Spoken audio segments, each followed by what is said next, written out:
हमारा टॉपिक है compound interest.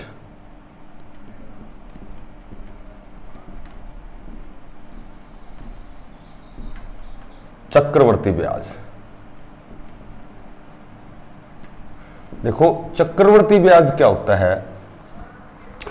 Simple interest तो, साधारण ब्याज तो केवल एक बार जो अमाउंट होती है, जो राशि होती है, जो मूलधन होता है उस पर ब्याज लगाया जाता है। और चक्रवर्ती ब्याज जो होता है इसमें मिश्र धन में से मूलधन घटाया जाता है। और जो चक्रवर्ती का जो मिश्र धन निकालते हैं वो निकालते हैं मूलधन इंटू 1 जमा दर बटा 100 और इसकी पावर समय, ऐसे मिश्र धन निकालते हैं। जैसे मैं कहूं कि 10,000 रुपए का 5% वार्षिक की दर से 5% वार्षिक की दर से 2 वर्ष का चक्रवर्ती ब्याज बताओ। तो चक्रवर्ती ब्याज ज्ञात करने से सबसे पहले हम मिश्र धन निकालेंगे। और मिश्र धन क्या होता है? मिश्र धन होता है मूलधन इंटू 1 जमा दर बटा 100 और इसकी पावर होती है समय। समय क्या दे रखे हमें? 2 वर्ष। तो इसको ऐसे काटना है, 5 एकम 5, 20 पंजू 100, 20 एकम 20 और 1 21 बटा 20। 21 बटा 20 चूंकि समय 2 वर्ष है तो 2 बार इसको मल्टीप्लाई करना है। यदि समय 3 वर्ष होता तो 3 बार करते हैं। इसको काटेंगे, 2 0 से 2 0 कैंसिल, 2 दूनी 4, 25 चौका 100, 21 का वर्ग होता है 441, 441 दूनी 882, 11,025। तो ये हमारे पास आ गया मिश्र धन। क्योंकि चक्रवर्ती ब्याज निकालना है तो चक्रवर्ती ब्याज क्या होता है? मिश्र धन माइनस मूलधन। तो इसका जो चक्रवर्ती ब्याज आएगा वो 1,025 आएगा।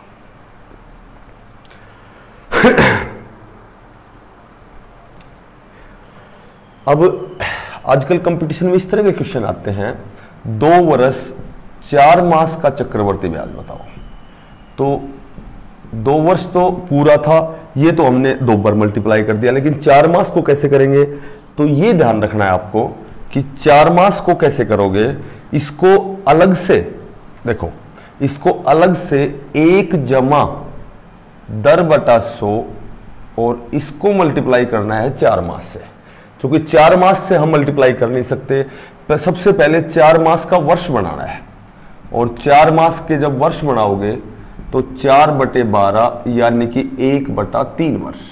तो इसको 1/3 से मल्टीप्लाई करना है, ये आएगा मिश्र धन। 10,000 मूलधन गुणा 21/20। ये 2 बार क्यों कर दिया? कि 2 वर्ष तो पूरे हैं, 2 वर्ष है, 4 मास है, तो 2 वर्ष तो पूरे, इसलिए 2 बार मल्टीप्लाई कर दिया। गुणा 1 जमा दर कितनी हमारे पास? 5। अब देखो इसको ऐसे काटो, 20 पंजू 100, ये पहले गुणा करेंगे, 20 तिया 60, 60 एकम 60, 1 को 1 से करेंगे 1 ही आएगा, 20 तिया 60 एकम 60 और 1 61/60। ये हमारे पास आएगा मिश्र धन। और जब मिश्र धन में से मूलधन घटाएंगे तो आएगा चक्रवर्ती ब्याज। जो भी ये आएगा इसमें से हमें 10,000 घटाने हैं, उसके बाद ही चक्रवर्ती ब्याज आएगा। तो ये लाइन लिख लो, जब समय मास में दिया गया हो तो सबसे पहले तो वर्ष बनाया जाता है। और वर्ष कैसे बनाएंगे? 12 का भाग देख करके। और जब वर्ष 1/3, 1/4, 1/2 ऐसे आएगा, 3/4 ऐसे आएगा, 1 से कम रहेगा। जब समय 1 वर्ष से कम होता है तो उसको हम 1 जमा दर बटा 100 से मल्टीप्लाई करते हैं। उसको हम अलग से पूरे समय को छोड़ करके, जब 1 वर्ष से कम समय हो तो उसको हम 1 जमा दर बटा 100 से मल्टीप्लाई करते हैं। ये बात आपको ध्यान रखनी है।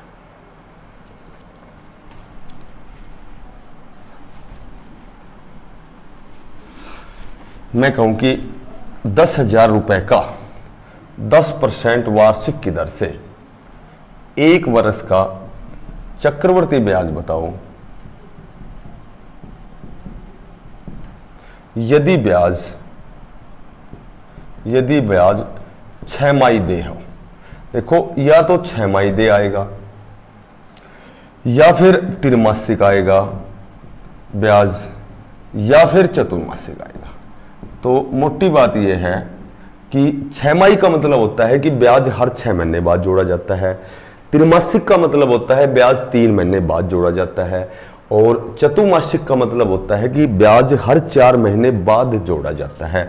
तो 6 माही का मतलब है कि 12 महीने होते हैं, ठीक है। तो 12 महीने होते हैं, तो 6 माही का मतलब होता है कि 6 महीने के 2 हिस्से हो गए। त्रिमासिक का मतलब ब्याज हर 3 महीने बाद जोड़ा जाता है, 3 महीने में, फिर 3 महीने में, फिर 3 महीने में, और फिर 3 महीने में, तो 4 बार जोड़ा जाता है। चतुर्मासिक का मतलब है हर 4 महीने में जोड़ा जाता है, तो ब्याज 3 बार जोड़ा जाएगा। जितनी बार ब्याज जुड़ता है, जैसे 6 माही का बताता हूं, जितनी बार ब्याज जुड़ता है, 2 बार ब्याज जुड़ता है तो दर 1/2 हो जाती है और समय दुगुना हो जाता है। 6 माही में दर को तो आधी करनी है, दर तो 10% की 5% रह जाएगी, आधी हो गई, और समय 1 वर्ष का दुगुना यानी 2 वर्ष हो जाएगा यदि ब्याज 6 माही है। तो यदि ब्याज त्रिमासिक है तो 3-3 महीने के 4 हिस्से हो गए, तो दर तो आपको 1/4 करनी है और समय हमेशा 4 गुना करना है। 10% है तो 1/4 करोगे, तो इसका मतलब दर आपकी 5/2% हो जाएगी। समय 4 गुना का मतलब 1 वर्ष का 4 वर्ष हो गया। उसी तरह यदि ब्याज चतुर्मासिक है, हर 4 महीने बाद जोड़ा जाता है, तो 3 बार जुड़ेगा, तो दर तो आपको 1/3 करनी है और समय आपको 3 गुना करना है, समय करना है 3 गुना।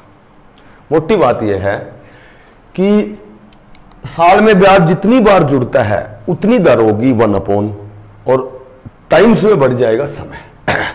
2 बार यदि ब्याज जुड़ता है 6 माही का मतलब 2 बार, तो समय 1/2, समय 2 टाइम्स दुगुना। त्रिमासिक है, हर 3 महीने में यानी 4 बार जोड़ा जाता है, तो दर 1/4 करनी है आपको और समय 4 गुना करना है। यदि चतुर्मासिक का मतलब है हर 4 महीने बाद ब्याज जोड़ा जाता है, तो 3 बार जुड़ेगा, दर 1/3 होगी, समय 3 टाइम्स होगा, 3 गुना हो जाएगा।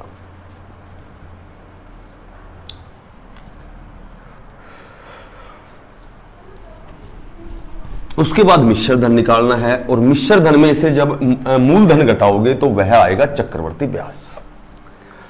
मैं कहूं कि 2 वर्ष है, 2 वर्ष का साधारण ब्याज, 2 वर्ष का साधारण ब्याज 120 रुपये है, और 2 वर्ष का जो चक्रवर्ती ब्याज है वो 129 रुपये है। तो इसमें या तो आपसे पूछेंगे दर % बताओ, या पूछेंगे समय बताओ। तो क्या होता है कि जब साधारण ब्याज भी दिया गया हो और चक्रवर्ती भी दिया गया हो, तो आपको क्या करना है, अंतर दोनों का ऊपर लिखना है, 1 वर्ष का नीचे हमेशा साधारण ब्याज लिखना है और गुणा में 100 करना है। ये आएगी दर %, जो केवल 2 सेकंड में निकालोगे। 129 में 120 घटाओगे 9 बचेगा। 2 वर्ष का यदि ब्याज 120 है तो 1 वर्ष का 60 रुपये होगा और गुणा 100, क्योंकि ये जो 2 वर्ष का जो चक्रवर्ती ब्याज 120 से जो 129 हो गया, ये 60 रुपये में बढ़ा है। इसमें 60 रुपये में बढ़ा है क्योंकि चक्रवर्ती में क्या होता है कि ब्याज पे ब्याज लगता है। 3 तिया 9, 20 तिया 60, 20 पंजू 100, यहां आएगी दर 15%। फिर सुनो, नीचे 1 वर्ष का साधारण ब्याज ही क्यों लेते हैं हम, क्योंकि 1 वर्ष का साधारण ब्याज और चक्रवर्ती ब्याज हमेशा बराबर होता है। यह बात लिख लो कि 1 वर्ष का साधारण ब्याज इसलिए लिया जाता है क्योंकि 1 वर्ष का साधारण ब्याज और चक्रवर्ती ब्याज हमेशा बराबर होता है। और यदि मूलधन निकालना है, हमें मूलधन निकालना है, मूलधन का सूत्र वही क्लास में बताया था कि ब्याज गुणा 100 और दर गुणा समय। ब्याज क्या हमारे पास, यदि 60 रुपये लेते हो तो समय 1 वर्ष लेना है, यदि 120 रुपये लेते हो तो समय 2 वर्ष लेना है। रेशियो आएगा वही 60:1 का। 60 गुणा 100, दर आपने निकाल दी 15%, और 60 रुपये जो ब्याज है वो कितने समय का है, 1 वर्ष का है। 15 चौका 60, इसका मूलधन आएगा 400 रुपये। तो 2 वर्ष का यदि साधारण ब्याज भी दिया गया हो और चक्रवर्ती ब्याज दिया गया हो, तो दर पूछो या मूलधन पूछो, आपको केवल 2 सेकंड में निकालना है। मूलधन दर के बाद ही निकलेगा, क्योंकि दर जब तक हमारे पास नहीं होगी जब तक हम मूलधन नहीं निकाल सकते, या फिर निकाल भी सकते हैं पर उसको लॉन्ग टर्म में निकालेंगे, थोड़ा सा समय ज्यादा लगेगा।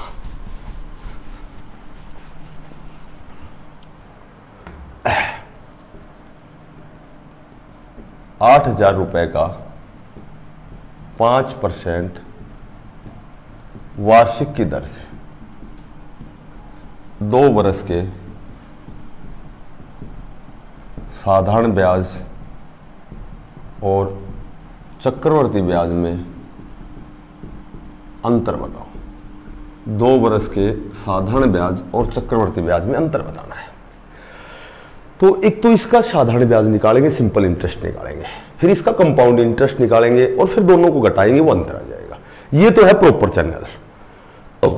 और यदि साधारण ब्याज और चक्रवर्ती ब्याज का अंतर निकालना हो, बट समय केवल 2 वर्ष ही दे रखा हो, जब समय 2 वर्ष हो, ये लाइन लिख सकते हो आप, जब समय 2 वर्ष हो और हमें साधारण ब्याज और चक्रवर्ती ब्याज का अंतर निकालना हो, तो अंतर क्या होता है, यहां लिखोगे मूलधन और अंदर लिखोगे केवल दर बटा 100 और इसकी पावर समय। सिर्फ 2 से 3 सेकंड में निकालोगे। मूलधन हमें दे रखा है ₹8,000, इंटू में दर दे रखी है 5% और समय दे रखा है 2 वर्ष, 20 पंजू 100, तो 8,000 और ये अंदर आ गया 1/20, बट समय 2 वर्ष है तो इसको 2 बार मल्टीप्लाई करेंगे।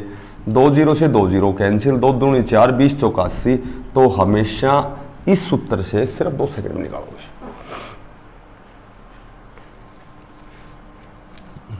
साधारण ब्याज और चक्रवर्ती ब्याज का यदि अंतर निकालना हो तो मूलधन इंटू दर बटा 100 की पावर समय होती है। ठीक है, मूलधन इंटू दर बटा 100 की पावर समय होती है।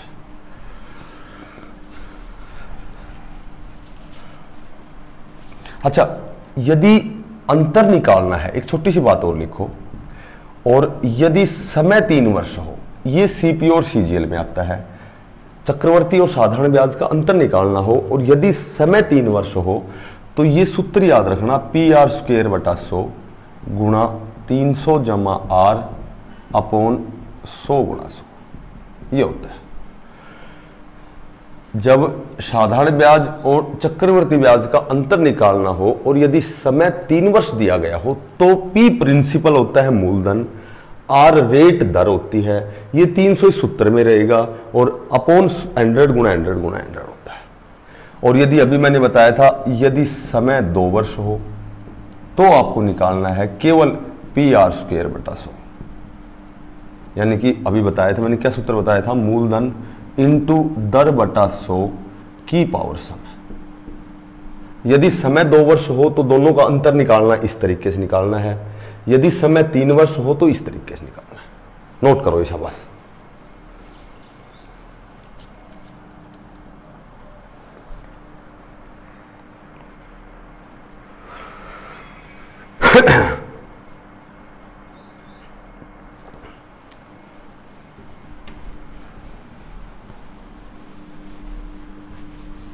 सुनो, एक मैं कहूं कि किसी राशि का 5% वार्षिक की दर से 2 वर्ष का चक्रवर्ती ब्याज यदि ₹82 है, तो ये कहेंगे कि उसी दर और उसी समय से आपको बताना है कि साधारण ब्याज क्या होगा। उसी दर और उसी समय से साधारण ब्याज क्या होगा। अब सुनो, उसी दर और उसी समय से साधारण ब्याज निकालना है। दर और समय सेम है, यदि चक्रवर्ती देते हैं तो साधारण पूछेंगे, साधारण देते हैं तो चक्रवर्ती पूछेंगे। इसका एक ही तरीका होता है, केवल 2 सेकंड में आंसर निकालना है। साधारण ब्याज निकालना है 2 गुणा चक्रवर्ती ब्याज अपॉन 2 + R/100, सिर्फ 2 सेकंड का आंसर है। 2 गुणा चक्रवर्ती ब्याज हमारे पास 82 है, 2 जमा R/100, R क्या हमारे पास 5% है, 5/100, ये आ गया 20 से कट गया, ऊपर आ गया 2 गुणा 82, नीचे आ गया 20 दूनी 40 और 1 41/20, 20 कहा जाएगा ऊपर, 41 दूनी 82, तो ये जो साधारण ब्याज आएगा वो 80 रुपये आएगा। क्योंकि पहले वर्ष का साधारण और चक्रवर्ती ब्याज तो बराबर ही होता है, और इसमें 2 वर्ष में 82 हो गया, 1 वर्ष का दोनों का बराबर है, 2 वर्ष बाद 82 हो गए तो 2 रुपये बढ़ गए, और ये 2 रुपये बढ़ गए, ये ब्याज पर ब्याज लगने से बढ़ गए। यदि इसमें चक्रवर्ती पूछे साधारण दे देंगे, तो यहां साधारण जो दे रखा है वो लिखेंगे, चक्रवर्ती ब्याज की जगह x मान सकते हो और इसको r पर गुणा करके चक्रवर्ती ब्याज निकाल सकते हो यदि साधारण दिया गया है तो। अदरवाइज ये चक्रवर्ती ब्याज ही देते हैं और साधारण ही पूछते हैं, तो आपको ये तरीका याद रखना है, 2 गुणा चक्रवर्ती ब्याज अपॉन 2 प्लस R/100।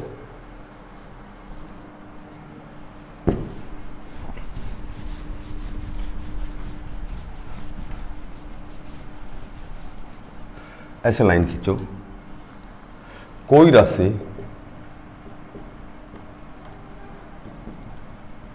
साधारण ब्याज की दर से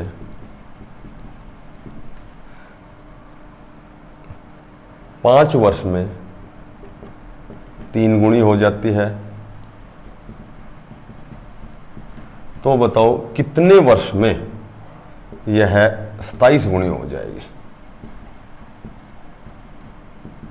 कितने वर्ष में यह 27 गुणी हो जाएगी यदि ब्याज साधारण हो तो। यदि मैं कहूं कि कोई राशि है, यह राशि चक्रवर्ती ब्याज की दर से, कोई राशि चक्रवर्ती ब्याज की दर से यदि 5 वर्ष में यह 3 गुणी होती है, तो बताओ कितने वर्ष में यह 27 गुणी हो जाएगी। क्योंकि चक्रवर्ती ब्याज में तो ब्याज पे ब्याज लगाया जाता है, और साधारण ब्याज में केवल एक बार अमाउंट जो मूलधन होता है, जो वास्तविक धन होता है, उसी पर इंटरेस्ट लगता है। अब या तो साधारण ब्याज दें आपको, या आपको चक्रवर्ती ब्याज, क्वेश्चन मैंने सेम बना दिया। साधारण ब्याज देते हैं तो 5 वर्ष में यह राशि 3 टाइम्स हो जाती है, 3 गुणी हो जाती है, तो कितने वर्ष में यह 27 गुणी होगी। तो केवल एक ही बात ध्यान रखनी है, समय निकालना है कितने समय में। तो समय निकालने का, यदि ब्याज साधारण है तो बगैर समय खराब करे बी में से 1 घटाना है और 1 में से ए में से 1 घटाना है और समय से मल्टीप्लाई करना है। यहां बी और ए क्या है, ए होता है पहला गुणा, ए की जगह लिखोगे पहला गुणा और बी की जगह लिखोगे दूसरा गुणा। देखो बी की जगह दूसरा गुणा लिखोगे 27 में से 1 घटाओगे, ए की जगह लिखोगे पहला गुणा 3 में से 1 घटाओगे, समय दे रखे हमें 5 वर्ष, इसको मल्टीप्लाई करोगे 26/2 गुणा 5, यानी कि ये 65 वर्ष में 81 गुणा हो जाएगा। और यदि ब्याज चक्रवर्ती दिया गया है तो ये सूत्र लगाओगे समय निकालने के लिए, log b बटा log a और गुणा समय, यदि ब्याज चक्रवर्ती है तो। log b, वही b क्या होता है दूसरा गुणा, और a क्या होता है पहला गुणा। वही b क्या होता है, b होता है दूसरा गुणा और a होता है पहला गुणा। देखो log b क्या है हमारे पास 27, a क्या है हमारे पास 3 और समय क्या दे रखे हमारे पास वही 5 वर्ष। तो एक बात ये ध्यान रखनी है कि ये जो ऊपर वाला है ये नीचे वाले के हिसाब से टूटेगा, जो ऊपर वाला है ये नीचे वाले के हिसाब से टूटेगा। log 27 को हम 3 की पावर 3 लिखेंगे और नीचे log 3 है और गुणा 5, log 3 से log 3 काटना है, तो ये 5 तिया 15, ये राशि 15 वर्ष में 81 गुणा हो जाएगी। जो ऊपर वाला है ये हमेशा इसके हिसाब से तोड़ोगे ताकि ये कट जाए, क्योंकि log 3 की 3 क्या होता है, इसमें लाइन ही बढ़ानी है। log 3 की 3 क्या होता है, 3 log 3 होता है, ये होता है। तो ये 3 आगे आएगा, 3 पंजू 15 वर्षों का। मैं कहूं कि 5 वर्ष में दुगुनी होती है, कितने वर्ष में 64 गुणी हो जाएगी। तो कैसे करोगे इसको, देखो log b यानी कि दूसरा गुणा क्या है 64, पहला गुणा क्या है, log a पहला गुणा है 2, समय दे दिया 5। तो अब यही ध्यान रखना है कि जो 64 है ये 2 में तोड़ना है, ना कि 4 में ना 8 में, ठीक है, इसको 2 में तोड़ना है ताकि हम log 2 खत्म कर सकें। तो 64 होता है, 64 को हम लिख सकते हैं 2 की पावर 6 और ये भी log 2 और गुणा 5, log 2 से log 2 कैंसिल, ये 30 वर्षों में होगा, 6 पंजू 30। ऊपर वाला जो log है वो नीचे वाले में तोड़ेंगे ताकि नीचे वाला कैंसिल कर सके। log 2 की 6 क्या होता है, 6 log 2, तो 6 मल्टीप्लाई में है तो 6 पंजू 30।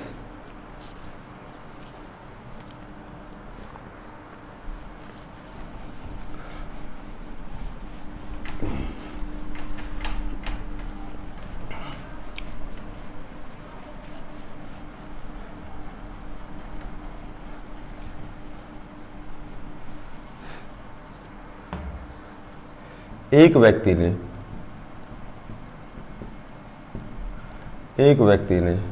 550 रुपए उधार लिए। एक व्यक्ति ने 550 रुपए उधार लिए, इसे 20% वार्षिक की 2 बराबर किस्तों में चुकाया गया।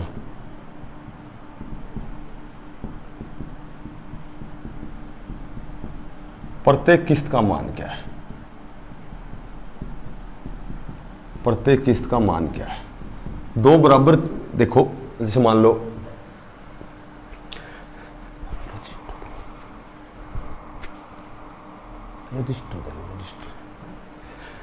जैसे मान लो मैं दुकान पे गया और मैंने कोई वस्तु खरीदी, उसकी जो प्राइस है, जो उसकी कीमत है वो 550 रुपए है। अब दुकानदार ने क्या कहा कि 550 रुपए को आप इंस्टॉलमेंट बोलते हैं, इसको किस्त को इंस्टॉलमेंट बोलते हैं, आप इंस्टॉलमेंट के रूप में यानी कि किस्तों के रूप में आप मुझे पे कर सकते हैं, बट मैं दोनों किस्त है वो बराबर लूंगा और उस पर जो रेट ऑफ इंटरेस्ट होगा वो 20% होगा। तो जब भी कभी भी किस्त पर क्वेश्चन आए तो आपको किस्त निकालना है, किस्त बराबर होती है मूलधन इनटू जो पहली किस्त है वहां 100 प्लस आर, समय 1 वर्ष रहेगा, और जब दूसरी किस्त है उस पर समय 2 वर्ष रहेगा, तीसरी किस्त होगी तो समय 3 वर्ष रहेगा। अब इसको बड़ी आसानी से सोल्व करोगे, मूलधन की जगह लिखोगे 550। अब इसको अलग से सोल्व करना हमें 100/100 प्लस आर, आर है 20, 100 और 20 हो गया 120। तो 120 जब काटोगे तो 2 पंजू 10, 2 छंगी 12, इसकी जगह लिखोगे 5/6 और यहाँ समय 2 वर्ष है, यानी कि दूसरी किस्त में समय 2 वर्ष होगा। तो 5/6 तो इसका मान आ गया। 5/5 का वर्ग क्या होता है 25 और 6 का वर्ग क्या होता है 36। इसको जब सोल्व करोगे एलसीएम आएगा 6 छंगा 36, 6 पंजू 30, 25। इसको जब सोल्व करोगे तो ये आएगा 55/36। ऊपर हमारे पास दे रखा है 550, नीचे है 55/36, 55 दाई, और प्रत्येक जो किस्त है वो 360 रुपए की आएगी। यदि इंस्टॉलमेंट पूछेंगे तो हमें ऑप्शन मिलेगा 360। यदि पूछेंगे कि 2 इंस्टॉलमेंट के बाद में उस व्यक्ति को कितना ब्याज देना पड़ा, तो चूंकि उधार लिए थे 550 और 360 की जब 2 किस्त देगा वो, तो 720 रुपए उसने चुकाए। 550 रुपए उधार लिए तो जो ब्याज बन गया वो 170 रुपए बन गया। यदि किस्त का मान पूछते हैं तो 360, मूलधन इंटू 100/100 प्लस आर, समय 1 पहली किस्त में, दूसरे में समय 2, तीसरी किस्त होती तो समय 3।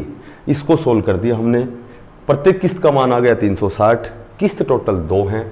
360 को 2 बार ऐड करोगे या गुणा करोगे 2 से 720, 720 रुपए उसने चुकाए, लिए 550, तो जो इंटरेस्ट है वो 170 रुपए।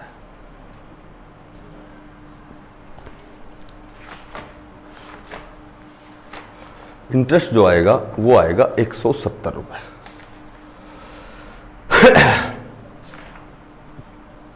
एक इस तरह का क्वेश्चन और आता है,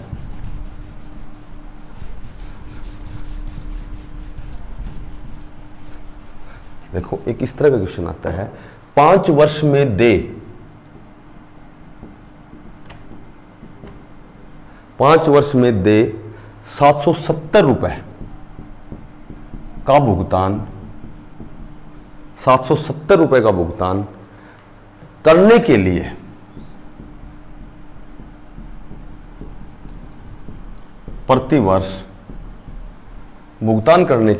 प्रति वर्ष कितनी धनराशि देनी होगी,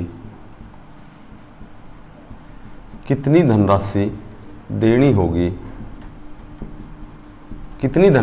देनी होगी जबकि दर 5% हो, जबकि दर क्या दे रखी है, वो 5% दे रखी है। 5 वर्ष में 770 रुपए का भुगतान करने के लिए प्रति वर्ष उसे कितनी धनराशि देनी होगी जबकि दर 5% हो। तो इस तरह के क्वेश्चन में जब भी धनराशि निकालनी हो तो कैसे निकालोगे कि देय राशि कितनी है अपॉन समय, एक दर यदि 5% है तो हमें 4 तक लेना है, सॉरी 5 वर्ष है तो हमें 4 तक लेना है, 4 वर्ष होता तो हमें 3 तक लेते। कैसे करेंगे कि पहले साल का तो 0 होता है और कितनी है, 5 वर्ष है तो 4 तक ले रहे हैं। पहले वर्ष का 0, अगले वर्ष का जब 2 वर्ष होंगे तो 1 2 3 4 और गुणा दर %, बस ये आ जाएगा।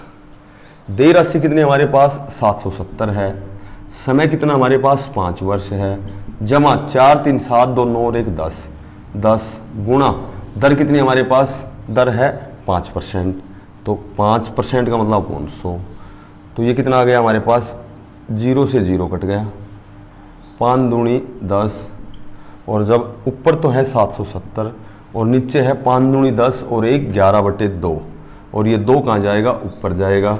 तो उसको जो धनराशि देनी है प्रत्येक वर्ष देनी है वो 140 रुपये देने हैं, 140 रुपये। फिर सुनो, देय राशि जमा अपूर्ण समय, जमा यदि समय 5 वर्ष है तो 4 तक लेना है आपको, यदि 4 वर्ष है तो 3 तक लेना है, 6 वर्ष है तो 5 तक लेना है और गुणा दर %, और दैट इज सॉल्यूशन और दैट इज आंसर।